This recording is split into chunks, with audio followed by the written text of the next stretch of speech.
Donc, bonjour à toutes et à tous de la part de la Fondation Heinrich Böll. Je m'appelle Julie Hébert, je suis le directeur adjoint du bureau de Paris de la Fondation Heinrich Böll.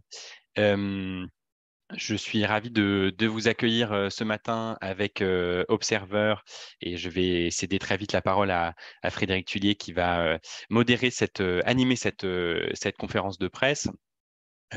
Donc, la Fondation Heinrich Böll, c'est la fondation écologiste allemande. Nous avons des bureaux dans 30 pays dans le monde et un bureau à Paris.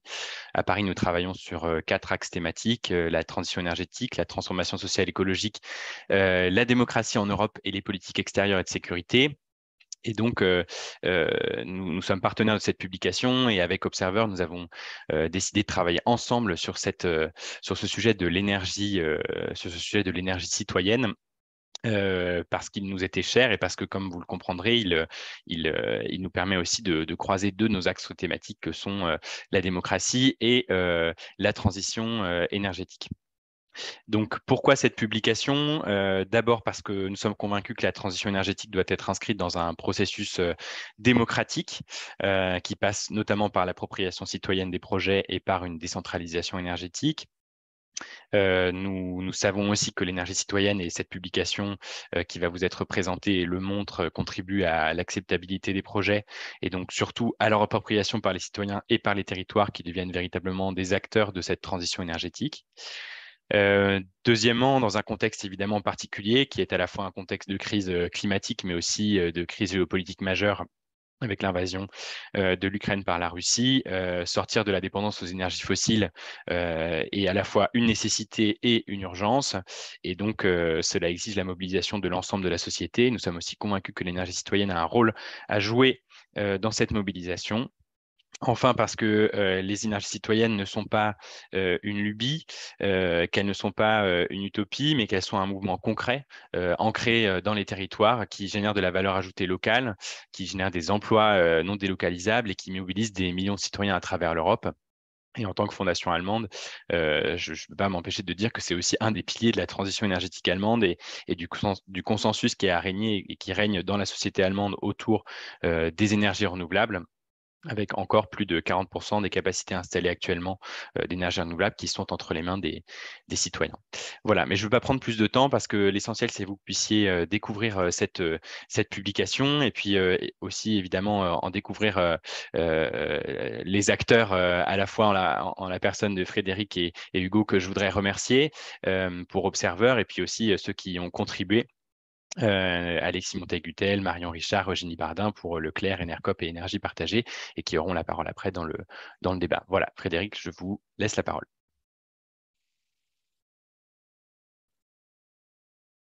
On ne vous entend pas, Frédéric.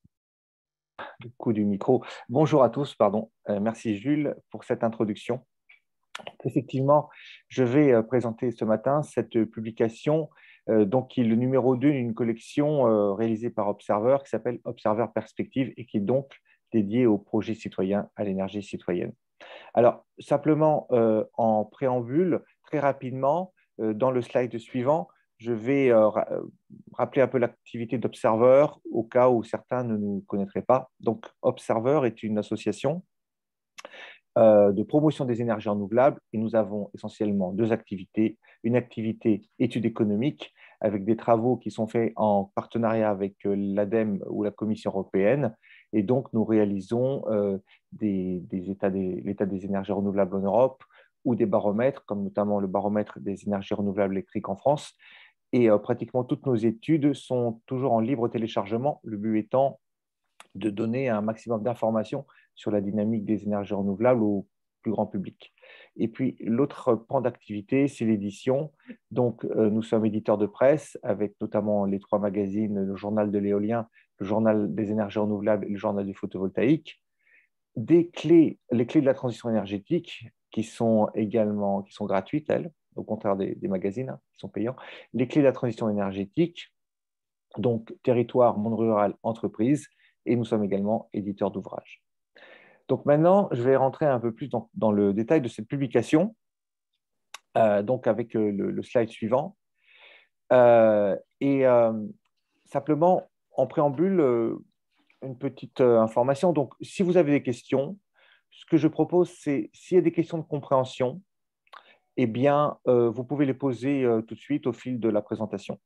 Si vous avez des questions un peu plus de fond, à ce moment-là, je propose de les reporter à la dernière partie de la conférence, où il y aura, après ma présentation, une sorte de mini table ronde, donc avec Marion Richard d'Énergie Partagée, Eugénie Bardin d'Enercop et Alexis Montel-Gutel du Clair. Et là, ça sera l'occasion de revenir sur des sujets un peu plus en profondeur si vous le désirez. Donc, euh, effectivement, comme l'a dit Jules, l'intérêt d'une telle publication, c'était parce que le mouvement de l'énergie citoyenne en France comme en Europe, c'est vraiment pour nous une dimension de la transition écologique et énergétique. C'est-à-dire que aujourd'hui, la transition énergétique dans laquelle la France est engagée, comme dans pratiquement l'ensemble des pays du monde, est souvent présentée à travers l'évolution des technologies, donc au remplacement d'énergie par d'autres, ou l'angle des transformations des modes de consommation. Mais en fait, ces deux faces qui sont déjà liées, il y a également un autre aspect important qui est en fait la refonte profonde des modèles de portage de projets. Et finalement, l'énergie citoyenne, c'est vraiment le fait qu'aujourd'hui, il y a des acteurs qui étaient plutôt du côté de la consommation, qui sont devenus des acteurs du portage de projets, qui développent des projets, qui les financent et qui en ont la gouvernance ou qui sont une partie importante de la gouvernance.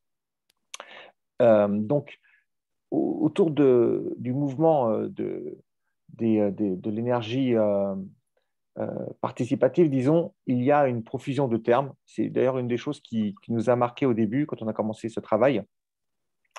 Et finalement, entre projets coopératifs, financement participatif, opérations en co-développement, communauté d'énergie renouvelable, c'était quand même pas facile de s'y retrouver. Et nous avons axé en fait la publication sur les projets citoyens qui ont en fait des caractéristiques bien propres. Alors, j'illustre un petit peu avec ce graphique, ce schéma. L'énergie citoyenne, pardon, les projets citoyens, en fait, ce sont des habitants, des citoyens associés à des collectivités ou simplement un groupe de citoyens, également aussi des PME locales peuvent être partie prenante, qui s'engagent sur des projets implantés sur leur territoire, qui souvent sont à l'initiative des projets et qui participent au capital. Donc, ce n'est pas simplement de la dette, c'est vraiment qui participent au capital des projets et donc qui ont une place majoritaire ou significative dans le pilotage des projets. Souvent, ces projets également, ces actions ont une finalité qui n'est pas lucrative et qui est une dimension plus générale autour d'une économie sociale et solidaire. C'est-à-dire à la fois créer du lien autour du projet, autour de la communication sur les projets, mais également ensuite autour des acteurs qui vont être choisis pour le développement, l'installation, la maintenance de ces projets. Et puis ensuite, au cours de la vie des projets, il y a également un souci de reverser une partie de la richesse créée à d'autres actions, à d'autres organismes locaux qui sont engagés sur d'autres thématiques, comme encore une fois, ça peut être l'action sociale, la protection de l'environnement, la sensibilisation sur des actions de maîtrise de l'énergie, toujours dans une action vraiment comme ça complète. Et ces projets donc, sont vraiment bien à part. Et aujourd'hui, en France, ils commencent réellement à représenter quelque chose de significatif. Donc, les chiffres clés pour la France, bon, ces 6 chiffres clés donc, reposent essentiellement sur les projets du réseau énergie partagée et également des centrales villageoises, mais c'est plus de 600 projets donc en service ou en développement, 35 500 citoyens engagés dans ces actions, plus de 96 millions investis sur le territoire et plus de 800 collectivités engagées. Donc, ça représente quelque chose. Ça, c'était un premier point pour lequel vraiment nous avons fait cette publication, parce que derrière, encore une fois, cette notion d'action donc des citoyens, de portage des projets, il y a bien évidemment, comme le disait Jules, la notion d'acceptabilité qui en fait qui devient un des enjeux centraux des ENR, et notamment dans un pays comme la France qui est en retard par rapport à ses objectifs énergie renouvelable. Ensuite, un autre point important autour du thème de l'énergie citoyenne en France, c'est le fait qu'aujourd'hui, il nous semblait que ce mouvement est arrivé à une étape importante de son histoire. C'est-à-dire que, bon, en gros, le premier projet a été identifié en 92, mais ensuite, vraiment, la dynamique des projets citoyens a commencé à prendre son envol pratiquement 15 ans plus tard.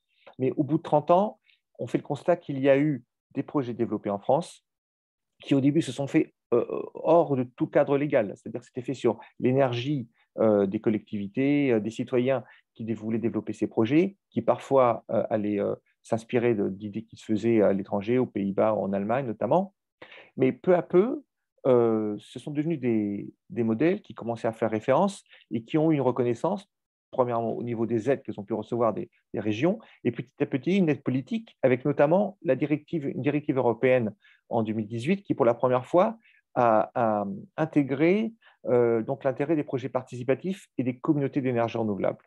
Donc là, c'était un point important parce que c'était la reconnaissance vraiment du travail fait par ces projets montés par des citoyens à travers l'Europe. Et pour la France, il y a eu une ordonnance en mars 2021 qui est venue en fait transposer cette directive dans le droit français. Donc aujourd'hui, ce processus est en cours parce que derrière cette ordonnance, un décret d'application est attendu pour le printemps 2022. Bon, on verra si c'est décalé à l'été. Mais disons que bon, il y a aujourd'hui un cadre vraiment qui se place, qui doit normalement accompagner le fait de faciliter, de rendre plus fluide le développement des projets citoyens.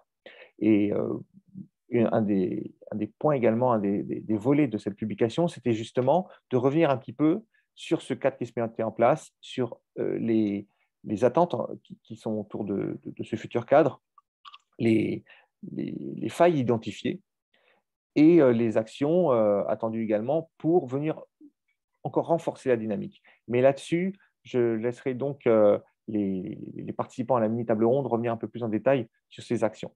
Donc, il y avait vraiment une étape importante. Et puis, l'autre raison pour laquelle aussi l'énergie citoyenne nous apparaissait vraiment quelque chose d'important à présenter, c'était finalement l'écosystème qui, s'il est actif, est encore assez peu connu. C'est-à-dire, euh, il y a derrière la volonté et le dynamisme des collectivités et des citoyens, des réseaux d'associations qui viennent accompagner ces projets. Donc, cette carte, notamment, montre les réseaux dans chacune des régions françaises qui sont coordonnés par Énergie Partagée. Il y a également des collectifs comme le collectif Énergie citoyenne qui rassemble des acteurs de la protection de l'environnement, de l'énergie, de l'économie sociale et solidaire. Euh, et le but de ce collectif, c'est de porter des mesures auprès des pouvoirs publics, encore une fois, pour le développement de l'énergie citoyenne. Et il y a aussi donc le réseau central villageoise qui a eu un rôle important et qui a encore un rôle important dans la dynamique des projets citoyens. Et puis, il y a aussi des acteurs vraiment privés, dont certains portraits sont développés dans le perspective sur les projets citoyens, comme Valorem, qui a développé des projets sur le territoire en intégrant parfois des parts importantes, plus de 40%, à des collectifs citoyens, ou des acteurs comme donc Enercop, qui, eux, entre autres, proposent des contrats d'achat long terme à des projets citoyens et qui, là encore, les aident dans leur structuration.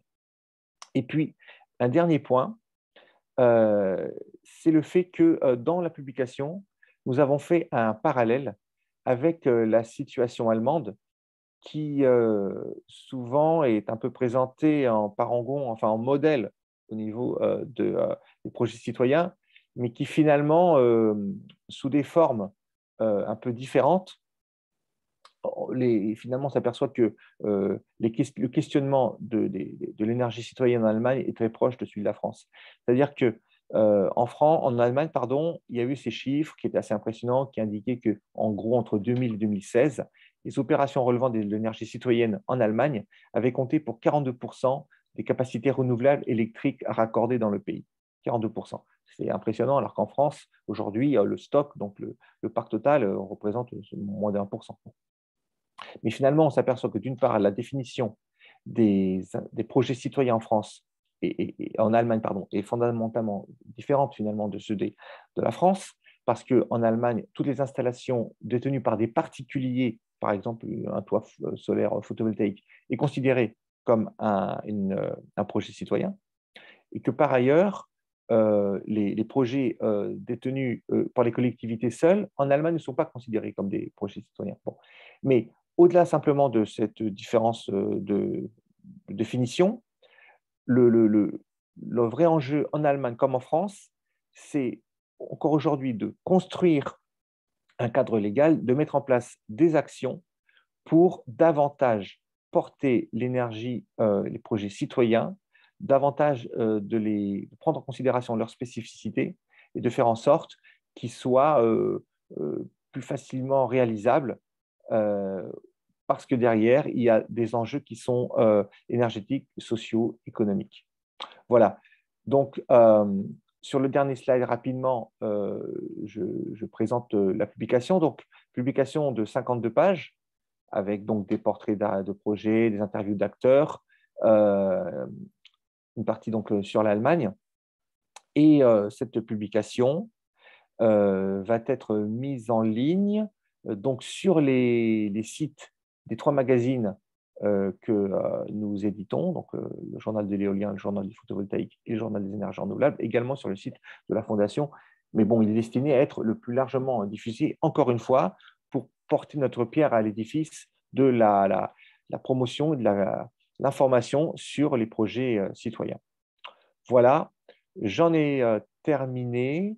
Si vous avez quelques questions, on peut en prendre une ou deux. Et ensuite, je proposerai de passer à la mini-table ronde, donc, auxquelles vont participer, comme je le disais, Marion Richard d'Énergie Partagée, Eugénie Bardin d'Enercop et Alexis Montel-Gutel pour Leclerc. S'il n'y a pas de questions, ça sera donc la mini-table ronde sera l'occasion d'aller un peu plus dans le détail. Alors, Frédéric, il y a une question dans le. Une question. Alors, quelle est la répartition par type d'énergie, éolien, solaire, énergie en France, comparaison avec l'Allemagne? Alors, effectivement, il y a cette partie dans la publication. Alors, ce que je propose, c'est comme je n'ai pas les chiffres tout de suite en tête, je peux préparer la réponse pour à la fin de la mini-table ronde. Je regarde ça. Mais encore une fois, en sachant bien que la comparaison frontale n'est pas réellement possible, parce que comme j'expliquais, en Allemagne, toutes les installations, par exemple individuelles photovoltaïques, font partie du giron des projets citoyens. Donc déjà, la base n'est pas la même. Bon, mais bon, pour lancer la table ronde, peut-être que on peut commencer avec Marion et simplement revenir sur un point. Quand je parlais du fait que les projets citoyens est arrivé à une étape, l'an dernier, en novembre 2021, lors des deuxièmes assises de l'énergie citoyenne, donc Barbara Pompili, qui était alors ministre de la Transition écologique, avait fait une série de 10 mesures, une annonce d'une série de 10 mesures au bénéfice des énergies renouvelables et citoyennes, avec notamment un objectif de développer 1000 projets citoyens supplémentaires en France d'ici à 2028. Donc, au-delà de cet objectif, quelle est aujourd'hui un peu la dynamique des projets de l'énergie citoyenne en France dans lequel s'inscrit cet objectif? Oui, bonjour, bonjour à tous et à toutes. Et puis merci en 2 mots. Énergie Partagée, on est le mouvement qui promeut et qui accompagne le développement de l'énergie citoyenne partout en France. Et donc la dynamique de cette énergie citoyenne, c'est que depuis notre création il y a plus de 10 ans, le nombre de projets citoyens d'énergie renouvelable, il a été multiplié par 10 en France. Et vous l'avez vu sur la carte, sur une des cartes qui a été précédemment montrée, on a aujourd'hui, dans toutes les régions de France métropolitaine et en Corse, des réseaux régionaux qui viennent accompagner ces projets citoyens. Donc voilà, on a un maillage territorial complet sur la France métropolitaine et la Corse. Et on note vraiment une appétence croissante des citoyens, des collectivités, à participer à la transition énergétique et à se réapproprier ces questions énergétiques. Et ça a été signifié par Frédéric auparavant. On a aussi eu en parallèle récemment la notion de communauté énergétique qui a fait son apparition dans les textes européens. Et il s'agit déjà vraiment d'une reconnaissance institutionnelle de ce qui existait, de ce qui existe déjà en France et dans d'autres pays d'Europe et qui marche. Et donc, la transposition en droit français, comme l'a indiqué Frédéric, elle est en cours. Le décret, l'essentiel en matière de définition de ce qu'est une communauté énergétique sera dans un décret dont on attend la publication. En quelques mots, dans ce projet de décret, il y a à la fois beaucoup d'éléments qui sont en cohérence avec l'écosystème existant de l'énergie citoyenne, donc c'est très positif. Puis on a quelques autres éléments où ça pêche, avec en particulier une participation des collectivités qui sera assez complexe sur le plan opérationnel. Ce qu'il faut noter, dans tous les cas, c'est que l'un des intérêts forts de l'apparition de cette notion de communauté énergétique dans le droit européen, c'est important pour la dynamique, justement, c'est parce qu'elle oblige tous les États membres, dont la France, à se doter d'un cadre favorable pour les communautés énergétiques et donc pour faciliter la participation des citoyens, des collectivités et des acteurs locaux au développement des ENR. Et quand on parle d'un cadre favorable, eh bien pour le collectif pour l'énergie citoyenne dont nous trois faisons partie, un des premiers éléments, c'est déjà le fait de se doter justement d'un objectif, un cap en matière d'énergie citoyenne. Donc, le collectif pour l'énergie citoyenne défend, lui, un objectif de 15% d'énergie renouvelable aux mains des citoyens et des collectivités d'ici 2030. Vous l'avez évoqué, on a maintenant un objectif du gouvernement, annoncé par le gouvernement, de 1000 nouveaux projets citoyens d'ici 2028, ce qui revient, alors, pour les chiffres du collectif et d'énergie partagée, à multiplier par 5 le nombre de projets. La différence avec les chiffres annoncés dans la publication en 2 mots, c'est parce que, en gros, pour les projets qui sont composés non pas d'une installation, mais d'un groupement de petites toitures photovoltaïques, on va compter une seule fois. On va compter la centrale villageoise du Pays d'Aigues et non pas les 12 toitures qu'elle porte. Voilà. Donc, ce premier objectif de 1000 nouveaux projets d'ici 2028, pour nous, c'est un premier jalon important parce que c'est la première fois que la France se dote d'un tel objectif. Après, les moyens, ils ne sont pas encore à la hauteur. Donc voilà, on va avoir un travail important pour décliner cet objectif-là dans la prochaine programmation pluriannuelle de l'énergie et pour y associer les moyens suffisants, puisque l'objectif, c'est important, mais ensuite, les moyens derrière, c'est l'autre pan du cadre favorable pour développer l'énergie citoyenne et les communautés énergétiques. Et donc, quand on parle de moyens, et bien, en premier lieu, il va falloir se pencher sur la question des mécanismes de soutien public pour ces projets citoyens. Parce qu'un des points extrêmement importants, c'est qu'aujourd'hui, l'essentiel des dispositifs de soutien aux projets d'énergie renouvelable, ils passent de plus en plus par une mise en concurrence des projets entre eux via un système d'appel d'offres. Et ça, on sait que les appels d'offres, ils sont structurellement défavorables aux petits projets, aux petits acteurs, aux projets citoyens. Et d'ailleurs, les textes européens le reconnaissent. Donc, nous, on va pousser pour que la France utilise au maximum et jusqu'au plus haut seuil possible le nouveau cadre européen qui va entrer en vigueur début 2023 et qui lui permettra de définir des dispositifs de soutien adaptés aux projets citoyens sans passer par les appels d'offres. Et puis, dès lors qu'on arrive au seuil où il faut passer par un appel d'offres, un seuil de taille de projet. Aujourd'hui en France, on dispose d'un dispositif de soutien pour les projets citoyens sous forme d'un bonus de points qui a le mérite d'exister mais qu'il faudra améliorer. Et puis, dernier point, on sait aussi qu'il est absolument important d'adapter ces mécanismes de soutien public aux disparités territoriales. En particulier en termes de gisement. Voilà, on n'a pas le même gisement de vent ou de soleil, par exemple de soleil suivant qu'on se situe dans les Hauts-de-France ou en Occitanie. Et le fait d'instaurer ce qu'on appelle cette modulation tarifaire, ça permettrait d'une part d'avoir un équilibre économique pour tous les projets partout en France et d'autre part de mieux rééquilibrer le développement des énergies renouvelables entre les territoires, voilà, et de continuer justement sur cette belle dynamique des énergies citoyennes. Voilà ce que je peux vous dire sur la dynamique. Merci pour cette présentation rapide de la dynamique au niveau national. Et maintenant, on pourrait donc passer avec Eugénie, donc Eugénie Bardin d'Enercop, sur le côté, donc on avait un petit peu l'action des citoyens, mais les collectivités également, hein, donc ont une place importante dans cette dynamique.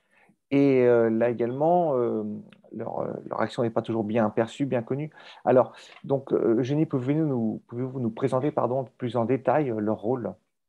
Oui, tout à fait.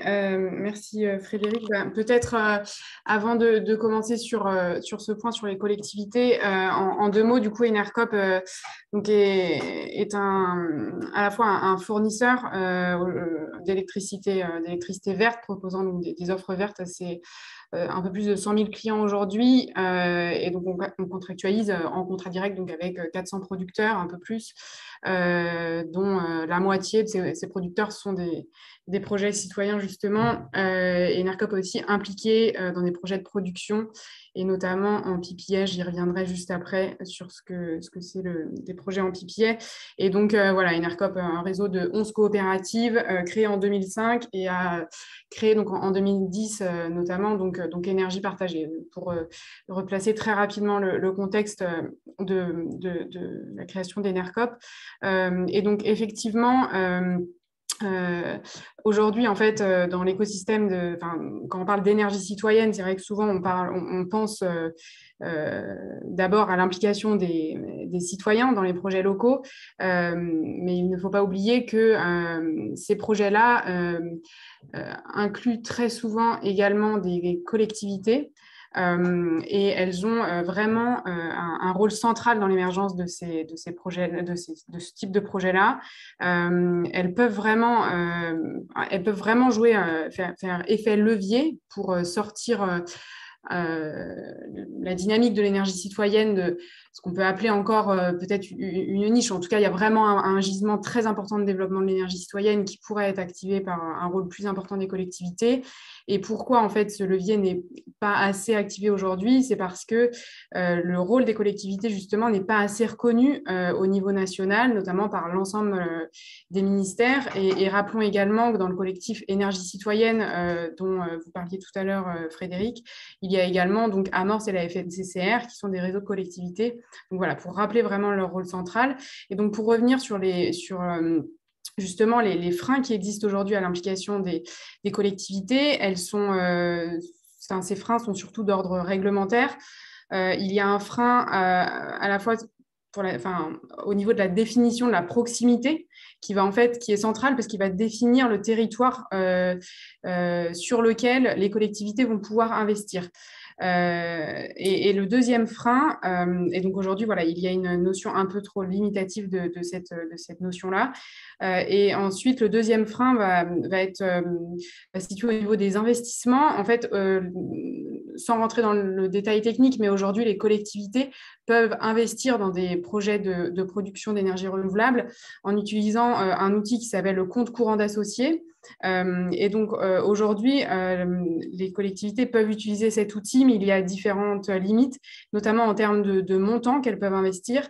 Et ces limites sont d'autant plus fortes pour les projets qui sont dits hors soutien public, puisque très rapidement, il y a des projets qui sont soutenus par l'État. L'État va acheter l'énergie produite. Il y a d'autres projets qui se développent de plus en plus, qui sont dits en PPA, c'est-à-dire Power Purchase Agreement, et qui sont non soutenus par l'État. Et donc, pour ces projets-là, c'est encore plus compliqué pour les collectivités d'investir, parce que non seulement il y a des montants assez faibles, mais la durée sur laquelle les collectivités peuvent investir dans ces projets est très faible. Limitée à 4 ans. Et donc, voilà. En fait, juste pour revenir rapidement sur ces projets dits en PPA, parce qu'on a parlé tout à l'heure avec Marion des projets soutenus par l'État, mais cette deuxième typologie de projet est vraiment, ce type de projet en PPA qui peuvent inclure les citoyens, bien entendu, sont vraiment une deuxième typologie de projet qui encore une fois, est un gisement assez important. Il pourrait se développer en parallèle des projets soutenus par l'État. Et voilà, aujourd'hui, on voit qu'il y a beaucoup de freins au développement de ce type de projet. Et c'est d'autant plus important de parler de ces projets-là en ce moment en contexte de crise, puisque c'est des projets qui en fait sont c'est des projets en fait de long terme conclus à prix fixe entre un acheteur et un producteur. Et donc on voit que dans un contexte de crise où les prix sont particulièrement fluctuants sur les marchés, ce modèle-là est particulièrement vertueux à la fois pour les finances publiques, puisque encore une fois c'est pas soutenu par l'État, et à la fois pour protéger les consommateurs des fluctuations. Un exemple très concret, il y a par exemple un projet citoyen en PPA qui vient de commencer à injecter de l'électricité sur les réseaux, donc en Nouvelle-Aquitaine, c'est le projet de la Tour Blanche, qui implique à la fois Enercop, Énergie Partagée et d'autres acteurs de l'écosystème. Et donc, pour finir quand même très rapidement, que ce soit participation au capital et à la gouvernance des collectivités, les collectivités en tant que propriétaires de foncier importants qui pourraient permettre de mettre à disposition ce foncier pour des projets développés par les citoyens. On voit qu'il y a vraiment un rôle levier très important que peuvent jouer les collectivités. Et peut-être pour finir aussi rapidement sur le contexte de crise qu'on traverse actuellement, il y a vraiment un besoin urgent de développer donc, les ENR dans un contexte à la fois de crise climatique, mais de crise sur les marchés, peut-être plus conjoncturelle, mais en tout cas qui est également une composante qui est un contexte quand même particulier qu'on vit actuellement. Et donc, les énergies renouvelables portées par les citoyens et les collectivités sont une partie de la solution. Rappelons que ces types de projets permettent vraiment des retombées locales, une résilience des territoires et la création de boucles courtes qui permettent, encore une fois, ce que je mentionnais tout à l'heure sur protéger les citoyens face aux hausses brutales des cours de marché. Donc voilà. C'était important pour nous de revenir sur ce rôle sur ce rôle central que jouent aujourd'hui les collectivités et qui sont malheureusement pas assez reconnues au niveau national. Merci Eugénie. Effectivement, les projets portés d'ailleurs, les projets portés par les collectivités seules, sans des groupements citoyens en France, qui peuvent être donc des projets citoyens, sont encore mal connus, ne serait-ce qu'en nombre. On n'a pas vraiment de suivi comme on peut avoir sur les suivis dans lesquels sont engagés des groupes de citoyens. Et pour clôturer cette table ronde, Alexis Montel-Gutel, donc du CLER, avec vous, donc je voulais voir plus particulièrement en fait les outils dont pourraient bénéficier à un niveau local, donc les projets à gouvernance partagée, pour essayer d'atteindre une nouvelle dimension. Quelles seraient selon vous les principales pistes pour ces outils d'accompagnement? Merci Frédéric. Merci donc à Observer et la Fondation Richebold pour cette invitation. Je laisserai peut-être tout à l'heure Marion revenir sur la question des projets citoyens, rôle des collectivités, en tout cas, projets portés par les collectivités et la question du nombre, parce que c'est en effet un sujet qui revient fréquemment sur la question du périmètre. On pourra revenir dans la phase d'échange. Rapidement, le CLER, Réseau pour la transition énergétique, donc c'est une association fondée en 1984 qui regroupe plus de 300 structures professionnelles aujourd'hui, structures de terrain sur la transition énergétique en général, et notamment les territoires à énergie positive, ou TEPOS, que le CLER a participé à cofonder et qu'il anime aujourd'hui. Par ailleurs, le CLER est cofondateur et aujourd'hui administrateur d'énergie partagée et Enercop, et anime le collectif pour l'énergie citoyenne que Frédéric évoquait en introduction. Alors peut-être pour, Marion l'a souligné tout à l'heure, c'est vrai que le contexte d'un nouveau gouvernement et de projet de loi à venir est intéressant pour faire un point d'étape et énoncer nos intentions dans cette actualité. Marion a cité la programmation pluriannuelle de l'énergie et la SFEC plus généralement, la stratégie française énergie-climat, et puis en parallèle, ou en complément plutôt, la prochaine loi de finances et la programmation des investissements publics. Il nous semble qu'il y a là deux moments important pour avancer sur la question des moyens, puisqu'aujourd'hui, c'est globalement reconnu que les collectivités sont aux avant-postes de la transformation écologique, sociale dont le pays a besoin. Et pour autant, si sur la transition énergétique, les collectivités se voient allouer des compétences qui augmentent et plus importantes pour mettre en œuvre la transition, il n'en est rien des moyens qui y sont associés. Moyens qui sont par ailleurs aujourd'hui déjà affectés par les différentes crises sanitaires, aujourd'hui crise énergétique comme l'évoquait Eugénie. Or, on sait que globalement, sans personnel, sans moyens suffisants pour conduire ces actions de transition énergétique et de montage de projets portés par des acteurs locaux, les collectivités ne pourront pas assumer pleinement leurs responsabilités et du coup, on risque de se retrouver dans les problèmes dans lesquels on était déjà en 2020, à savoir que notre pays n'atteint pas ses objectifs en matière de production d'énergie renouvelable. Du coup, notre vision de la transition énergétique et de l'énergie citoyenne est la suivante. Globalement, elle doit concerner le plus grand nombre de territoires engagés d'une façon ou d'une autre, par exemple via un plan climat ou une démarche TEPOS, et ces territoires doivent être soutenus et accompagnés dans la durée. Donc, vous aurez bien compris, je pense que de notre point de vue, ce n'est pas une option, mais bien un incontournable pour favoriser l'appropriation locale et citoyenne des enjeux énergie-climat. Pour aller plus dans le détail, peut-être deux points, la question des ressources financières et la question des moyens humains. Et rapidement conclure sur la question de la territorialisation via la PPE. Ce que l'on remarque aujourd'hui, c'est que les collectivités pionnières qui sont engagées dans la transition énergétique, la production d'énergie renouvelable et l'énergie citoyenne ont acquis les moyens pour trouver des financements nouveaux, notamment en créant de la valeur via les énergies renouvelables. On peut citer par exemple le mener dans les Côtes-d'Armor, le Toircé dans les Deux-Sèvres, et répondre aux multiples appels à projets pour financer des contrats à durée déterminée. Mais aujourd'hui, on voit bien que cette démarche reste globalement peu accessible pour de nombreuses collectivités qui n'en ont pas les moyens humains pour rentrer dans cette dynamique. Aujourd'hui, au niveau national, on est dans une logique de stop and go permanent qui ne permet pas aux collectivités, aux territoires de s'engager sur la durée, avec une vision claire sur la question des moyens dont les collectivités peuvent disposer. Et l'une de nos propositions, c'est la nécessité de doter les collectivités de ressources pérennes de type dotation énergie-climat, par exemple sous forme de contrat d'objectifs. Et c'est une mesure que Leclerc porte avec d'autres réseaux, comme les réseaux de collectivités, Amorce par exemple, ou le réseau Action Climat. L'autre point sur la question des moyens humains, Marion a présenté ou a rappelé le rôle essentiel que jouent les réseaux régionaux animés par Énergie Partagée. Et clairement, au-delà des moyens financiers, c'est bien la question des moyens humains qui est l'autre pierre angulaire pour faire émerger et développer des projets locaux, et notamment révéler les nombreux co-bénéfices des énergies renouvelables, et notamment la création d'emplois, et notamment la création de valeur locale pour le territoire.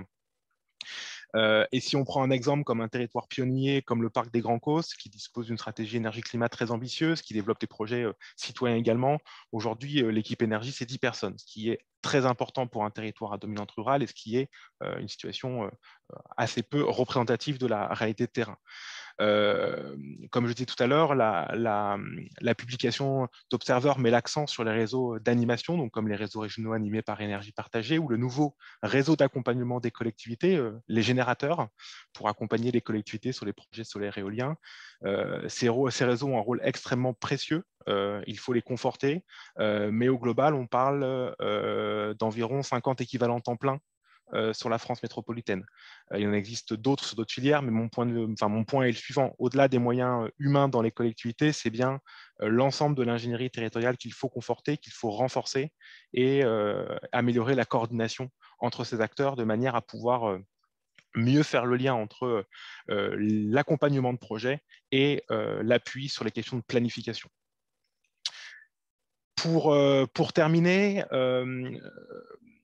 peut-être une forme de pour ma part. La France, et Eugénie l'a aussi cité, la France est le seul pays européen à avoir manqué son objectif de production d'énergie renouvelable en 2020. Donc c'est un signe que le nombre de projets déployés en France dans les différentes régions, dans les différentes intercos est globalement insuffisant. Et donc, il y a un enjeu à accélérer le développement des projets, et notamment avec les acteurs locaux et les projets portés en propre par les habitants, collectivités et autres acteurs locaux. Et de notre point de vue, la PPE, la programmation pluriannuelle de l'énergie, le futur projet de loi de finances sont l'occasion de mieux travailler justement la question de la territorialisation des objectifs d'énergie renouvelable et des moyens associés, avec peut-être plusieurs intentions. D'une part, améliorer la cohérence entre les objectifs nationaux et régionaux, notamment sur l'énergie citoyenne.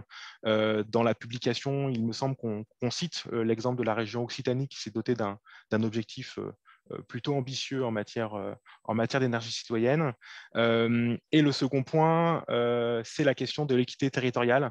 Marion l'évoquait, l'équité territoriale en termes d'accès à des mécanismes de soutien, mais également d'accès à une ingénierie dédiée et des moyens financiers pour développer des projets d'énergie renouvelable, mobiliser les citoyens sur son territoire, mobiliser les agriculteurs et plus globalement mener la transition énergétique. Voilà en tout cas pour le clair nos prochaines contributions sur les travaux à venir.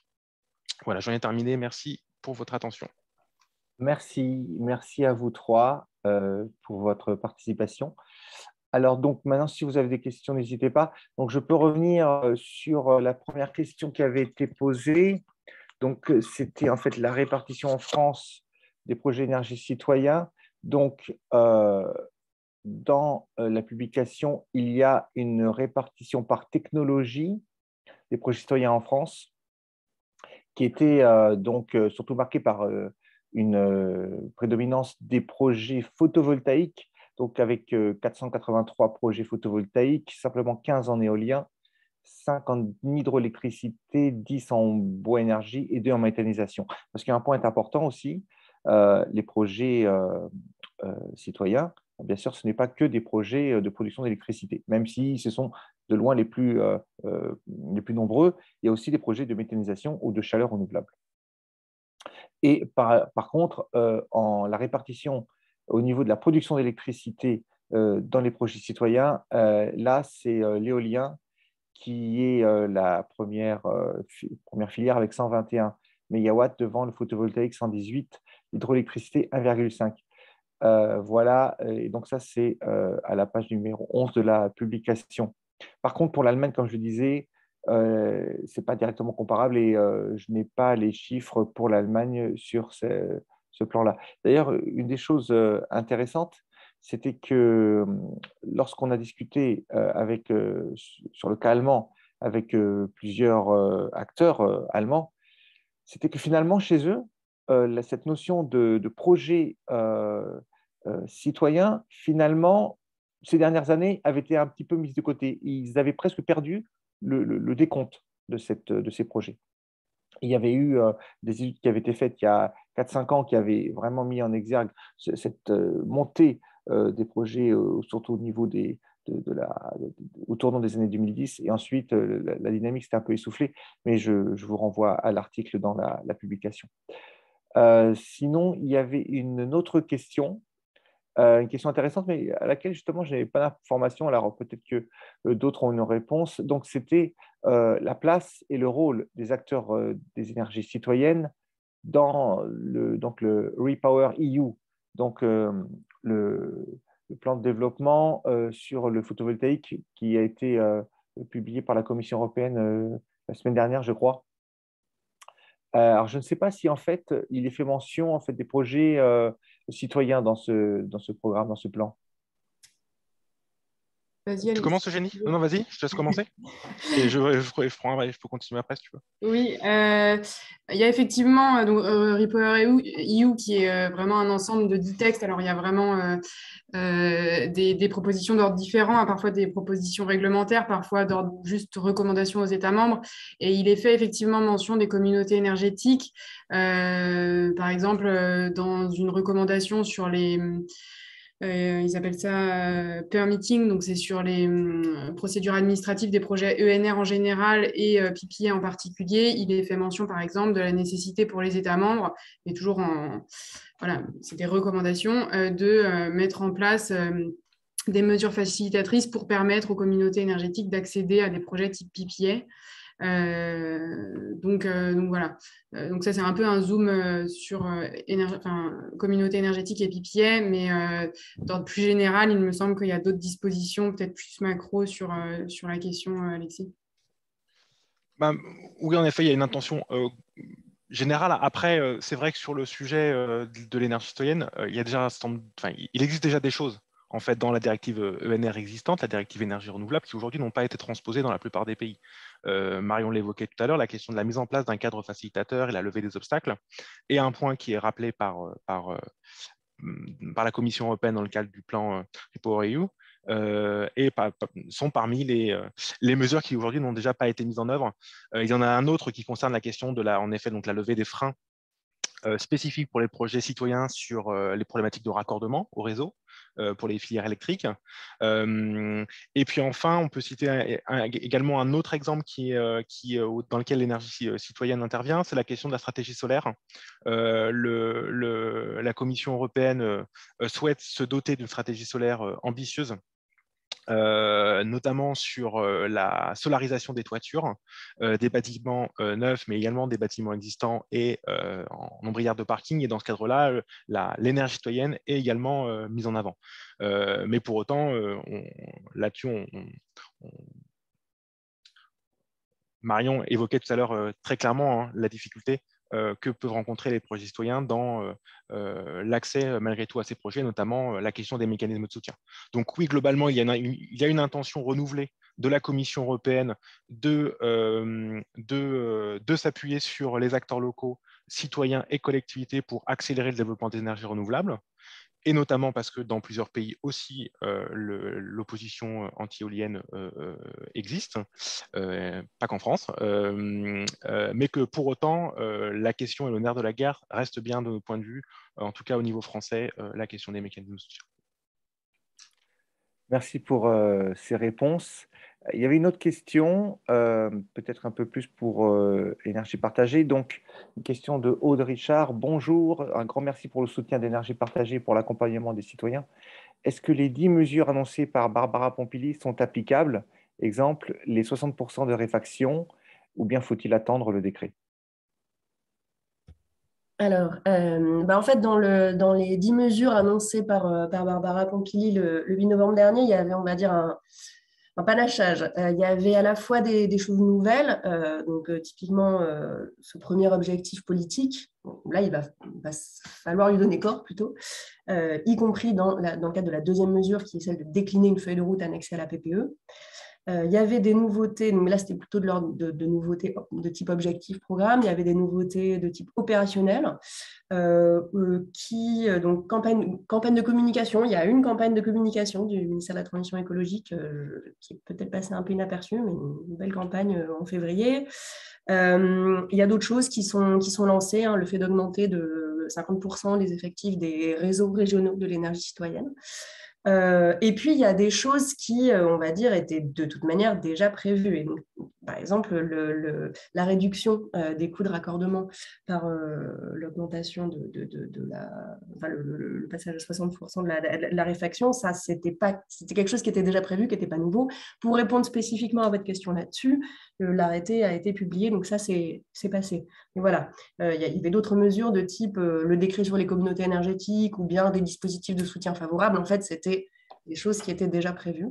Et puis, dans les choses qui sont à suivre, alors qui ont aussi été présentées par la ministre comme à suivre, c'était travailler à la question de dispositifs de soutien pour les projets citoyens de chaleur et de gaz, puisqu'aujourd'hui, il n'y a rien sur le sujet. Donc là, on devrait pouvoir, cette année, normalement, travailler sur cette question. Et puis, la question de l'investissement des collectivités, où là, il s'agit clairement de pouvoir avancer aussi avec le ministère de la cohésion territoriale, de la cohésion des territoires. Voilà. Merci Aude. Voilà. Alors, il n'y a plus de questions dans le fil du chat. Si des participants ont des questions, ils peuvent le poser directement à l'oral.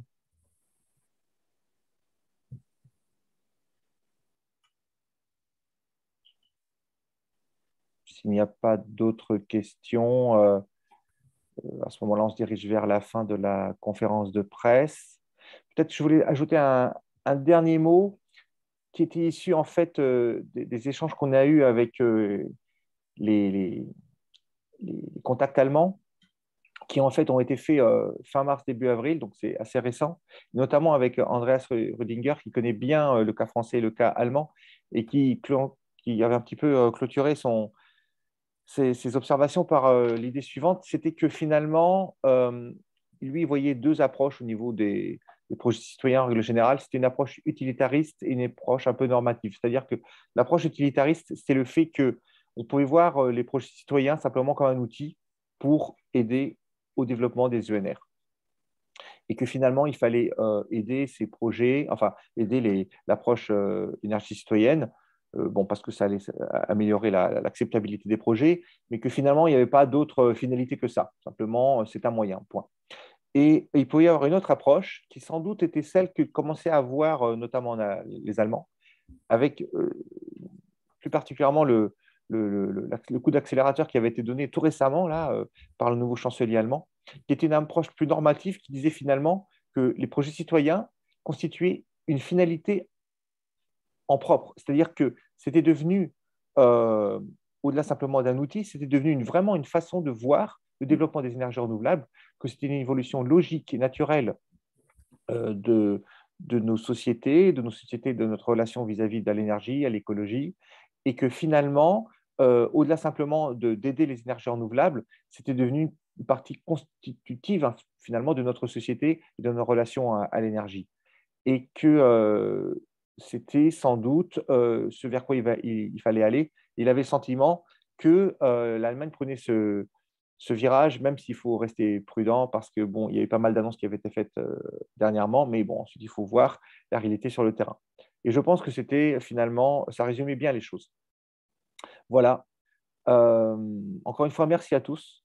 Merci à tous pour votre participation. Encore une fois, merci à Jules pour la partie fondation, Heinrich Böll. Merci Moi, Frédéric, à... je crois qu'il y a une dernière question. Ah, pardon, j'ai pas vu. Dans le fil? Ah oui, oui, oui, oui. Ah, en fait, il y avait plusieurs questions, je ne les voyais pas, je suis désolé. Alors, première question. Quelle stratégie ont les acteurs des énergies citoyennes par rapport au mouvement d'opposition anti-éolien en France? Disons qu'il y a plusieurs choses dans les, dans les mouvements d'opposition anti-éolien. Ce qu'on peut dire, c'est que globalement, les projets citoyens, le fait d'associer des habitants, des acteurs locaux, des collectivités, des SEM, des syndicats d'énergie, c'est la question d'après, ça permet vraiment d'asseoir aussi la légitimité de l'installation, la légitimité du projet, d'adapter aussi le projet au contexte local, d'adapter qu'on puisse répondre aussi très en amont, le plus en amont possible, aux inquiétudes, aux éventuelles inquiétudes qui peuvent être soulevées par les habitants, par les agriculteurs. Voilà, hein, on a le cas sur typiquement un projet éolien à côté de Redon, dont le nom m'échappe, il me semble que c'est Avessac, où il y a eu, là pour le coup c'était après coup, mais où il y a eu une demande de réduire, de réduire le fonctionnement des éoliennes, donc de mettre du bridage, certains soirs d'été, donc certains soirs de week-end d'été, pour permettre aux gens de pouvoir profiter le soir, être dehors en entendant un peu moins le bruit des éoliennes. Donc c'est quelque chose qui a été fait et que peut-être un projet non porté par des acteurs locaux n'aurait pas fait, puisque là on était vraiment en allant bien au-delà de la réglementation. Voilà, donc ce qu'on peut dire, c'est que déjà en amont, en fait, le fait d'avoir un portage local très fort permet certainement de réduire les formes d'opposition qu'il peut y avoir quand on est sur des craintes des habitants auxquelles on ne répond pas, on répond mal, ou alors des craintes sur mais à qui va appartenir ce projet, à qui va revenir l'argent finalement. Après, il faut bien avoir en tête que dans l'opposition éolienne, il y a aussi beaucoup d'opposition dogmatique. Quel que soit le portage, c'est non à l'éolien dans tous les cas, avec des assos qui se targuent d'ailleurs d'avoir un objectif de recours sur tous les projets quels qu'ils soient. et puis, y compris de personnes qui ne sont pas du territoire. Voilà. Donc là, on va dire les projets citoyens ne sont pas une baguette magique non plus, mais vraiment, je pense que c'est important de venir sur cette question de comment... quand on a plutôt des interrogations des habitants, des interrogations des acteurs locaux, le fait de montrer qu'on répond à ces interrogations, qu'on permet aussi à l'argent, au bénéfice de revenir au territoire, qu'on sait à qui appartient le projet et à qui il va appartenir sur le long terme, ça permet déjà de désamorcer beaucoup de conflits locaux potentiels. Et si je peux compléter, c'est vrai que nos trois structures, déjà, enfin, en tout cas, pour le clair, c'est clair que déjà, le premier point, c'est de rappeler clairement la dimension pro-ENR et de l'assumer aussi en cherchant à révéler les multiples bénéfices des énergies renouvelables et en cherchant à outiller les acteurs locaux et les collectivités pour le mettre en évidence. Le second point, la seconde approche que l'on cherche à avoir, c'est celle de la mise en cohérence des stratégies territoriales. Aujourd'hui, il nous semble qu'il y a et on rejoint la question de la PPE, une confusion entre les stratégies locales, régionales et nationales et des ambitions différentes et des reports de responsabilités qui, du coup, participent à rendre confus le développement des énergies renouvelables et les conditions de ce développement, alors que justement, il nous semble qu'il y a un enjeu à créer des co-responsabilités ou des responsabilités partagées. C'est-à-dire qu'en fait, une région n'a pas la panacée pour une filière et ne peut pas se défausser sur d'autres et inversement. L'État ne peut pas se défausser sur les régions. Bref, il y a vraiment cette logique de construire de travailler à construire des ambitions partagées. Et puis le troisième point, c'est aussi de décrypter les fausses bonnes idées, les fausses solutions, comme l'a été la question du droit de veto des maires. Il nous semble que le maire, sur un projet éolien, n'a pas une légitimité qui lui permettrait d'avoir un droit de veto par rapport aux autres acteurs du territoire. Il en a une, il a un rôle important, il a un rôle clé. L'avis et l'avis de l'élu, du conseil municipal, mais comme l'avis de l'Interco, sont des avis extrêmement importants dont il faut tenir compte. Au sens de prendre en compte. Mais pour autant, il nous semble que sur les projets d'énergie renouvelable, et c'est valable sur n'importe quel projet industriel, agricole, mais en général, il y a à travailler aussi la question du débat démocratique à l'échelle territoriale, et c'est aussi l'une des ambitions que l'on travaille au niveau des territoires à énergie positive, des TEPOS, c'est-à-dire cette logique de comment travailler le débat démocratique autour de la transition écologique, de la transition énergétique, des efforts de chaque type de parti et des bénéfices, mais également la construction d'une vision partagée pour construire justement des récits communs qui soient engageants en ce sens. Merci pour ces réponses complètes. Une toute dernière question qui est passée dans le fil. Les SDE, donc je pense que ce sont les syndicats départementaux d'énergie, ont des pouvoirs et possibilités énormes de lancer des projets ENR. Ils ont des ressources et de l'argent. Dans les Côtes d'Armor, nous, SAS Kerouat, citoyenne bretonne, nous sommes approchés pour participer à des projets ENR, ombrières de parking, et prendre en charge la communication et le financement citoyen. Qu'en pensez-vous? Bon, question un peu précise, mais... Je peux répondre rapidement, alors pas sur spécifiquement ce contexte-là que je ne connais pas particulièrement, mais ce qu'on peut dire, c'est qu'effectivement, les collectivités, leurs groupements, donc les syndicats d'énergie, les SEM, sont des partenaires importants, très important pour les projets citoyens. Voilà, ça peut être effectivement très intéressant de travailler de concert avec eux. Ce qu'il faut voir après, c'est quel peut être... et là, je vous engage à consulter une publication qu'on a faite à Énergie Partagée, que vous trouverez sur notre site, une publication sur le co-développement. Ce qu'il faut, dans ce cas, travailler, c'est dès lors qu'on est à plusieurs types d'acteurs autour de la table, syndicats d'énergie, collectivités, collectifs citoyens, opérateurs privés, le cas échéant, c'est quelle peut être la place et le rôle de chacun, et que chacun s'y retrouve, et que le collectif citoyen s'y retrouve aussi, s'y retrouve en matière de prise de décision et de quel rôle spécifiquement, ou quel rôle au pluriel il a envie d'assumer, il est en capacité d'assumer, il souhaite prendre aussi. Voilà, et que les choses soient aussi équilibrées, claires et transparentes. Voilà ce que je peux vous conseiller, ce que je peux vous dire rapidement. Peut-être juste une nuance pour ma part sur la question de dire les syndicats d'énergie ont des moyens et ont de l'argent. Juste pour nuancer, Leclerc a travaillé il y a quelques années sur la question des opérateurs énergétiques territoriaux. Et ce qui ressort de ce travail-là, c'est bien cette logique de mutualisation. Si aujourd'hui, les SEM ont une capacité à lever des fonds et donc sortir des projets, c'est bien parce qu'il y a une logique de mutualisation et de travail en commun.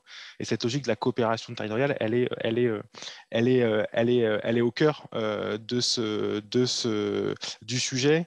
Et j'insiste vraiment là-dessus, c'est bien parce que des collectivités à une échelle locale et départementale sont en capacité de se mettre d'accord pour développer un outil commun, à savoir une société d'économie mixte pour la production d'énergie renouvelable, mais éventuellement d'autres sujets, qu'il est possible de sortir des projets d'ampleur. Il nous aura fallu quand même une dizaine d'années en France pour arriver aujourd'hui à cet état des lieux, et même si la France est aujourd'hui couverte à peu près aux 2/3 par des SEM, il y a encore de la marge pour réellement que les acteurs territoriaux se dotent des outils, a fortiori dans un contexte quand même de crise pour les collectivités sur le sujet. Crise au sens d'effet des crises sanitaires et énergétiques sur la capacité de financement. Merci. Merci pour vos réponses. Merci pour vos questions. Merci à tous. Donc, il est 10h33, c'est la fin de la conférence. Alors, la publication est en ligne sur le site de la Fondation Heinrich Böll. Je vois le message. Elle le sera ce matin sur le site des journaux d'Observer. Et donc, à partir de là, il y aura un communiqué de presse qui va passer ce matin. Donc, encore une fois, merci à tous et bonne journée. Merci beaucoup. Bonne journée. Merci beaucoup. Merci à tous et à tous. Au revoir. Au revoir. Au revoir.